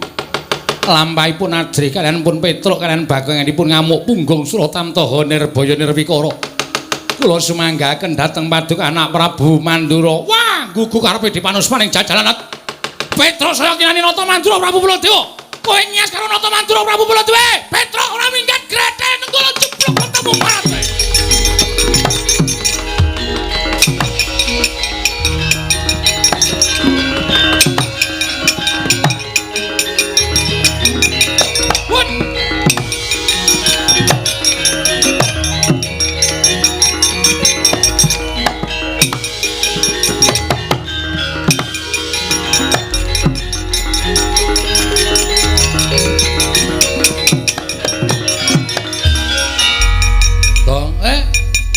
Jaluk tanggung jawabmu.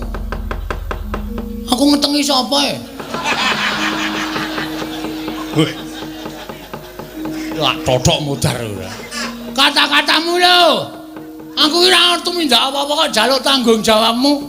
Ayo mau. Sing maju Prabu Baladewa. Lho, sik kiper? Hus. Prabu Baladewa maju terus sik kiper sapa aku tak takon. Gong. Hei. Gong. Ki Prabu Baladewa maju ki nesu karo kowe karo aku. Kowe mau janji piye? Sing endi ta? Kowe mau lho, Dek.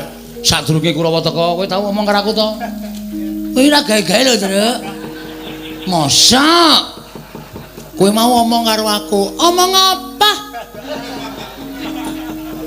Kowe mau ngomong janji karo aku to? Sing endi? Ngene wae yo, gelut kowe yo. Ya ora ngono. Kowe iki ra tak kei dit kok gelut to? Kowe mau lho nek sik maju Prabu Baladewa sing nandangi aku.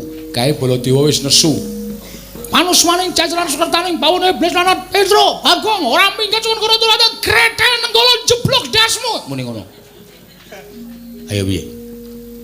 Muni ngono apa? Baladewa. Mundur. Wah. Seneng aku nek ngono. Aku ya tak mundur. Hei, kowe iki reng kono. Kowe kakangku e, Tru. Nek kowe rono kan aku ikut ke sana. Sing nandingi Baladewa sapa? Lho. Lha apa aku arep nandingi aku nek muni mundur.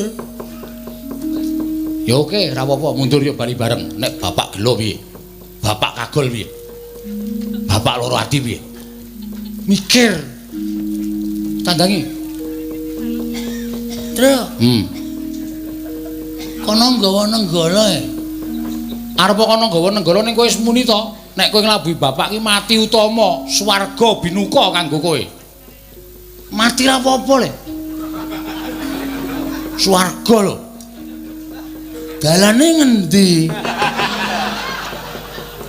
Engko ki kowe dipethuk karo widodari. Wow, dupak sisan ora.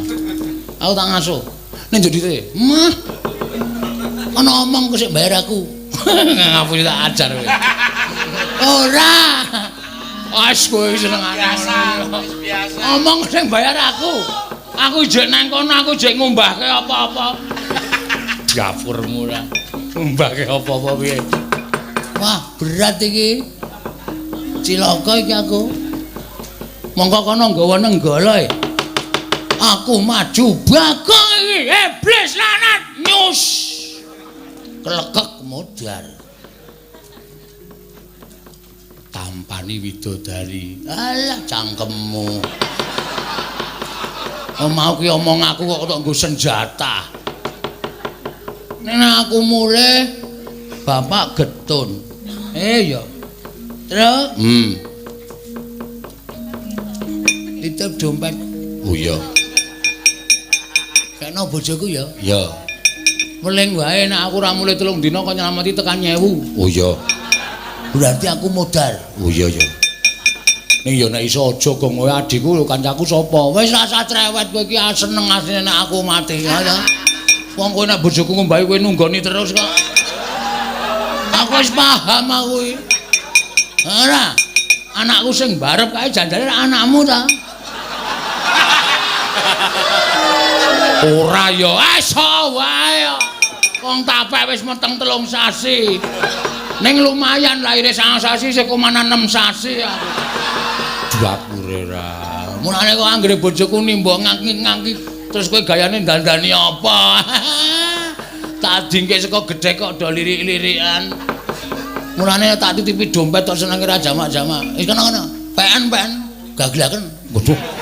Kono ya. Ya. Karo titip anakku ya anakmu.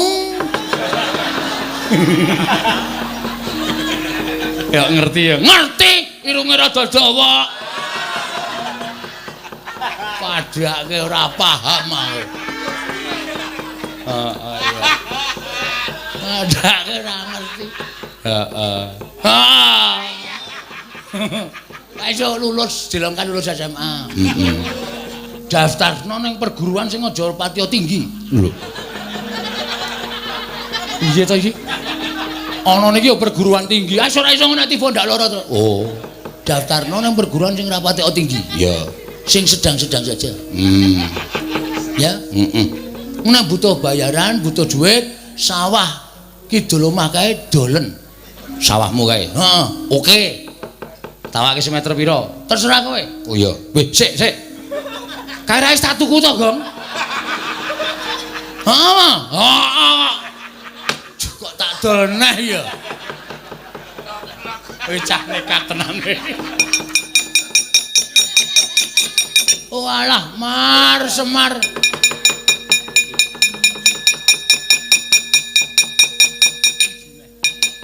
Oh alah, Mil Semin. Tare wangi kaya ngene iki mergo aku tok kongkon. Tare wangi anguk-anguk lawanging kematian. Mungsuh Baladewa iki mergo aku tok kongkon, Mar. Kowe meneh ana daya kekuatanku ya, Pak. Jare aku ayang-ayanganmu. Nek kowe ampuh aku mestine ya iso ampuh, Pak. Nek kowe ngiklaske aku ya aku tak pamit mati, Pak.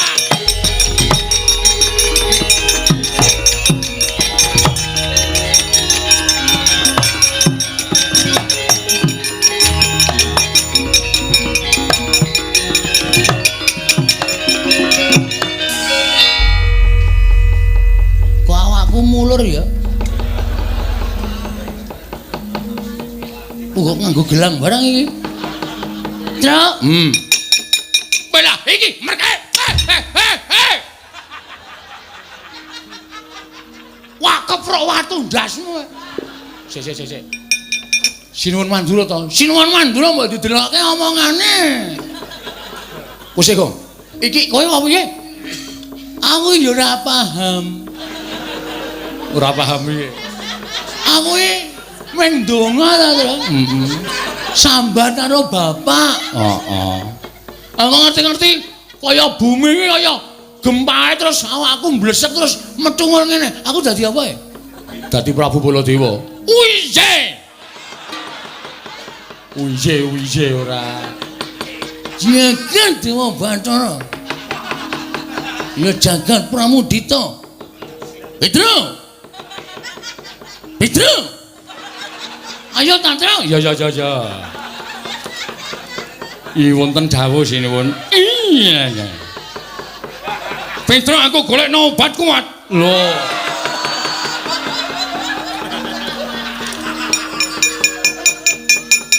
Sing ana tulisane beli kita.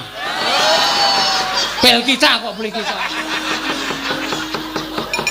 Ngawur. Aman selamat cek, Tru. Goleke pusaka kok, Goleke pusaka. Oh iya. Ana nggo golek. Oh iya.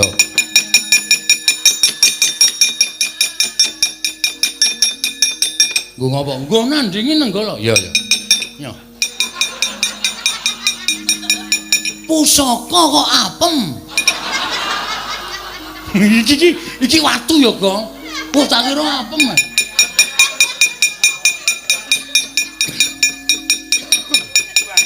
Nah.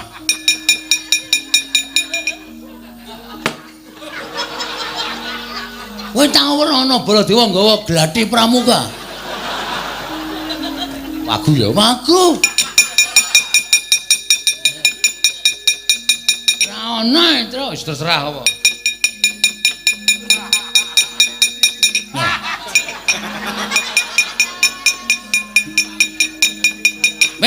Pedro kandang malo wonten dawuh sinuwun. Tak goleke ramban wedhuse disiapke.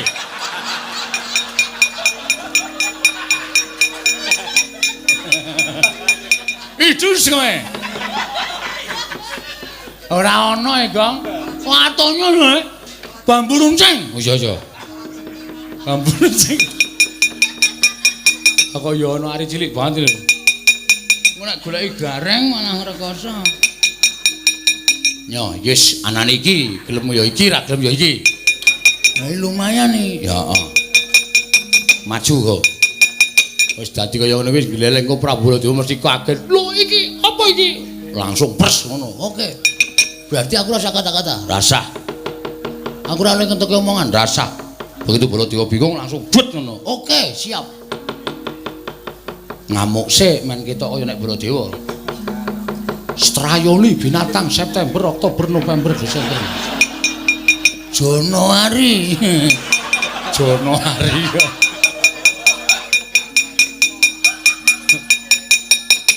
Panon maning jangan sekencan panon. Iblis lanang. Iblis kenggonan menungso.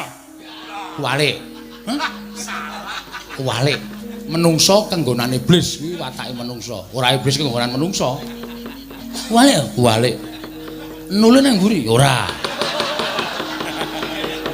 Panos maning jajaran sultane bawane iblis lanang. Jagat Dewa Bathara jagat jembare ora jamak. Petro minggir baca ndasmu. Oke. Sapa-sapa dukane ayo Baya Dewa mungsumu iki Prabu Bale metu.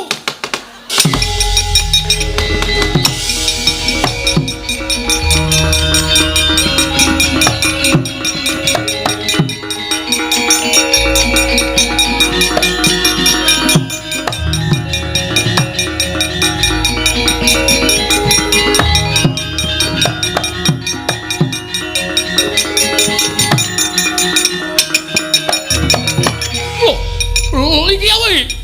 Lagi aku ngedep kaca iki. Wih. Ayo, amo Suramrata, Jaya Dimeja. Wah, setan. Lah iki suarane iki ra Bagong ta iki. Aja ngawur, gawar ngawur. Iki Prabu Bale metu.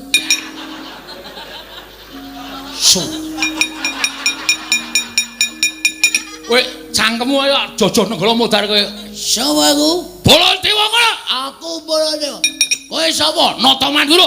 Sing Baladewa ki aku. Aja ngawur. Aku bar bercinta karo Werawati. Wah setan. Kowe ora ngerti aku bar saka Mandura. Aku arep rene mau Werawati tak kecup pipine. Wah setan ora setan asli takon apa? Kowe Bagong Mutiara. Iya iya iya. Wah. Wah, kalah setan bar dhewe.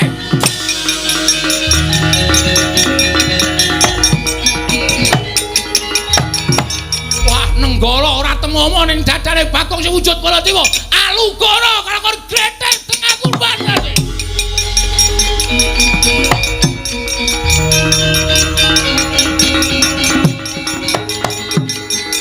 Woi aja lah.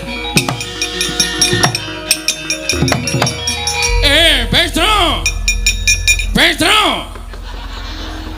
Wah, sia-sia tenan ta siji iki. Sing dadi Baladewa delete kok. Petro kantong bono. Pripun, Ndara? Baladewa sing kae nggawa alu, Petro. Aku golek Narsung. Goleke lesung. Goleke gaman, Tru, aja sembrono. Kowe wis mangkat? Oh nggih, ngestaken dawuh. Wah, jan engko tandange dapi-dapi cerewet. Mengkari ndelok ya. Kene sing gembroblos urang-urang bejane totoh nyawa ya padake. Lho. Kuwi njebol cagak gendera ngendi kuwi? Iki wis cagak gendera iki. Iki lho, wis ngono. Iki to.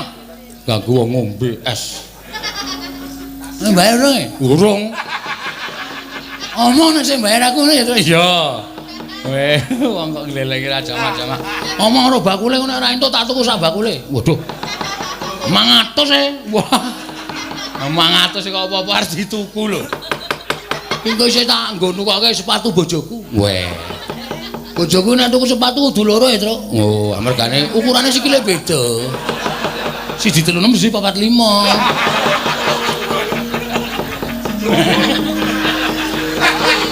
Kok iso, Gong? Ketindihan sewengi. Peredaran darah ora lancar. Abuh. Diapune. Ndang ngono. Ayo, Baladewa. Iki apa iki? Iki toya. Oh, cuwang yo. Kondur cara Mandarin ora. Remo dening aku kowe, Mas.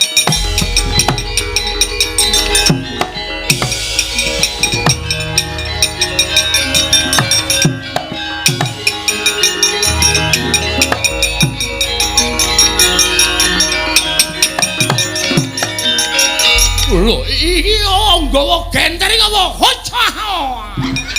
Wote jawang.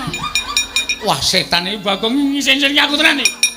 Iki nek ditonton wong kaya Baladewa pola kaya wong edan. Aho acu. Wah, wah, wah. Wah, iki